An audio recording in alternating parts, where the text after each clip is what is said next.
मुंबई झोपडपट्टी सुधार मंडळाच्या अखत्यारीत येणाऱ्या मुंबईतल्या संरक्षक भिंतींच्या कामांमध्ये गौड बंगाल असल्याचं पुन्हा एकदा निदर्शनाला आलंय। अंधेरी पूर्व भागातल्या महाकाली गुफा परिसरात अनेक ठिकाणी भिंतींचं काम केल्याचं सांगण्यात आलं, मात्र ज्या ठिकाणी बांधकाम केल्याचं सांगितलं त्या ठिकाणी भिंतच नसल्याचं आता समोर आलेलं आहे। संरक्षण भिंती बांधण्याचं काम मुंबई झोपडपट्टी सुधार मंडळाकडे जरी असलं तर याबाबत जमिनीवर अधिक काम तर झालेलं नाहीच। एकूण या सर्व भिंतींच्या कामामध्ये गौड बंगाल असल्याचं समोर आलेलं आहे। 8 कोटी रुपयांचा हा घोटाळा झाल्याची माहिती मिळतेय। लोकशाही मराठीनं या संदर्भातली बातमी दाखवल्यानंतर आता स्थानिक आमदार मुर्जी पटेल या सगळ्याचा उद्या आढावा घेणार आहेत।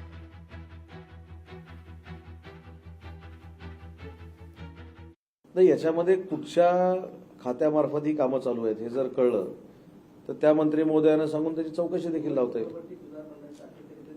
हा, मग त्याचे स्वतः मंत्री आदरणीय आपले राज्याचे उपमुख्यमंत्री एकनाथ शिंदे साहेब आहेत। जर आपल्याकडे तशी माहिती असेल आणि आपण शिंदे साहेबांकडे दिली तर नक्की ते उपमुख्यमंत्री म्हणून त्या खात्याचे मंत्री म्हणून कारवाई करतील।